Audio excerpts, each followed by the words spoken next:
Hi, Rich from Dynapore. I get a lot of questions on ignition timing and what ignition system is best. So let's get into basics. A stock ignition system set at the correct degrees is going to make as much power at peak as any fancy programmable digital ignition, because that's when your spark fires and you have combustion. So speaking of that, what's the best timing for maximum horsepower on a two-stroke? What we found with 18,000 dyno runs is 14.5 seems to be the magic. But can you go fast with other timing? Yes. The 21 with a big line through it, when I had my MSD ignition and wasn't familiar with how it actually worked, when I did my burnout in Chicago on a 90-degree humid day, the ignition box thought I had shifted my car, alias snowmobile, to second gear, so it defaulted to my static timing, which was 21 degrees. I set top mile an hour at the meet, I believe 155, and went on to take second in the final. I spun. When I went to Canada the following week and the air was better, I took pistons out at 1,000 feet. The reason why, the 21 degrees then, with the air better, the dynamics of the engine were much more violent, so that was too much timing. Could I have gone faster with 14.5 and correct jetting, correct clutching? Definitely. So back to what's the best timing for your engine. It also depends some on the outlet size of your stinger, the length of your run. I'm going to say for dirt, 14.5 if you get your stinger right, get your tuning perfect. But for most guys in dirt, go down to this clutch here that I've marked, probably in the 16-degree range.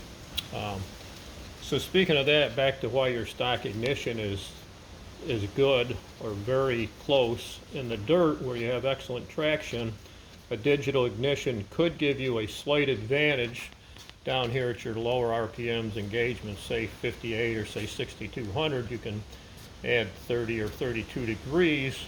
So going from, say, your 6 grand range up towards your, let's say we have a peak of 9, you're going to have slightly more power, and then your ignition will be set as it would with stock. So very slight advantage. Snow racing or where we're spinning, absolutely zero advantage. So back to your stock ignition on your stock sled, if you want to advance it to, say, from your 14.5 or whatever it is from the factory, 3 degrees seems to be good on most stock style sleds to add. You can do that by grinding a flywheel key. About 10 thousandths is 1 degree, so if you go 30, you've got a 3-degree key. You can see by the slotted line how your curve's going to go. Speaking of that, let's say you dynoed peak power at 9 grand. Now that you've advanced the timing, your peak power is going to be 8850 or 89 range. And again, if you're racing 500 feet, you're always going to clutch at least 100 below your peak. So you're going to need to load your clutch heavier, which on the Skidoo is very easy to do. Just load a clicker on a Polaris. If you use Dalton adjustable, you're almost as good as that Skidoo clutch. So hope this gives you a little insight. The other question I get is people are worried about over-rev on their sled. Well, back to basics again, and all this stuff, if you think about it, is pretty basic. Your sled, and see the line going straight down, you could take your timing from your 14.5 or 16 down to 0, 100 RPMs higher, and if you're clutched properly, your sled would never know, because you do not want to go over that peak or you'll be going slower. On your dirt bike or ATV, you need over-rev, so you need to go past the peak before you shift, or if you're charging into a corner. So guys, I hope this gives you a basic, clear explanation. Very easy to set the degrees. Use a degree wheel. If you don't have one, you can print one out online. Safety wise, if you're using your clutch and your clutch explodes, it's dangerous at peak.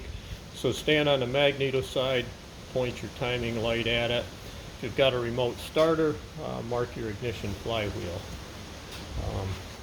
So tune it up, have fun, and I'll get into some more fine tuning points like size of the stinger versus air, etc. in the future.